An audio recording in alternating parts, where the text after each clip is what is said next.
हा एक मोठा ब्रेनचा आजाराचा विषय आहे. एपिलेप्सी म्हणजे काय? म्हणजे आपण समजून घेणं गरजेचं आहे. एपिलेप्सी म्हणजे सडनली पेशंटला एकदम बेशुद्ध होतो पेशंट किंवा हातपाय जोरदार सोडून किंवा हातपाय एकदम ताठ केले जातात.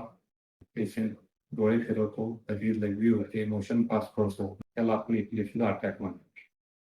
काही पेशंटमध्ये मोठा अटॅक जर नसेल तर फोकल एपिलेप्सीमध्ये कधी-कधी पेशंट शुद्धीवर असतो. तर एखादा पाय हलणे, हात हलणे किंवा सडन बिहेवियर चेंजेस होणे, असे अचानक काय तर बदल होऊन आपल्या समोर तो पेशंट येतो. तर याला आपण एपिलेप्सी म्हणतो. एपिलेप्सी प्रायमरी 2 टाइपची म्हणली जाते. एक प्रायमरी एपिलेप्सी आणि सेकंडरी एपिलेप्सी. प्रायमरी एपिलेप्सी म्हणजे पेशंटच्या सगळ्या तपासण्या केल्या तरी आज कुठलीच दोष आढळत नाहीये. स्ट्रक्चरल कुठले डॅमेज दिसत नाही, तेव्हा आपण त्याला प्रायमरी एपिलेप्सी म्हणतो. पण ती एपिलेप्सी असू शकते ज्याचं निदान आपण ईईजी करून करतो. सेकंडरी एपिलेप्सी म्हणजे ब्रेनमध्ये काहीतरी आजार असतात. जसं मेंदूला मार लागला, मेंदूत इन्फेक्शन आहे, ट्यूमर आहे, त्याला आपण सेकंडरी एपिलेप्सी म्हणतो. आता आपण शॉर्टमध्ये ची कारणं काय आहेत? एपिलेप्सी म्हणजे ब्रेनच्या आजाराचं एक लक्षण आहे. तर ब्रेनचे कोणत्या आजारामध्ये एपिलेप्सी होते? तर ब्रेनला इंजुरी झाली, ब्रेनला मार झाला, ब्रेनमध्ये ब्लिडिंग झालं. त्याचबरोबर आपल्याला स्ट्रोक झाला, ब्रेनला रक्तपुरवठा कमी झाला किंवा रक्तवाहिनी फुटून ब्रेनमध्ये हेमरेज झालं, ब्रेनमध्ये एखादा ट्यूमर आहे किंवा ब्रेनला इन्फेक्शन झाले. अशा कोणत्याही कारणामध्ये ब्रेन स्ट्रक्चर जेव्हा डॅमेज होतो तेव्हा पेशंटला एपिलेप्सी लक्षणं यायला सुरुवात होते.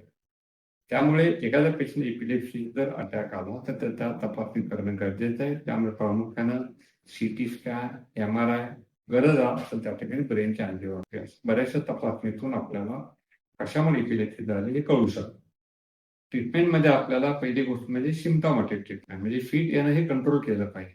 आपल्याला कमीत कमी 3 वर्षे ते 5 वर्षे किंवा काही पेशंट लाईफलाईन सुद्धा आपल्याला एपिलेप्सी औषध घेणं गरजेचं असतं. एखादी एपिलेप्सी एका दुसऱ्या गोळ्यामध्ये कंट्रोल होऊ शकते आणि एखाद्या पेशंटला 2-2, 3-3, 4-4 गोळ्या सुद्धा लागू शकतात. दुसरा पार्ट असतो ऑपरेशन.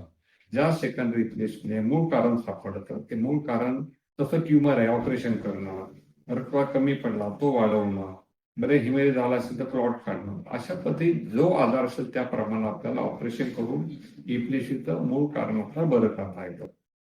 काही रेअर केसेसमध्ये बऱ्याचशा 3-3, 4-4, 5-5 गोळ्या घेऊन सुद्धा एपिलेप्सी कंट्रोलमध्ये होत नाही.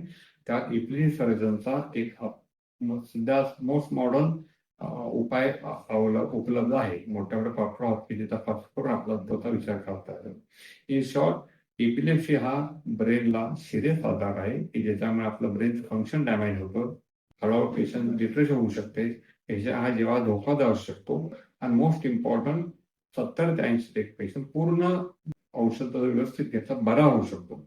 त्यामुळं प्रॉपर आपण एपिलेप्सीचं निदान करणं, प्रॉपर न्यूरोलॉजिस्ट कोण त्याचं रेग्युलर औषध घेणं, सुपरविजन गरजेचं आहे.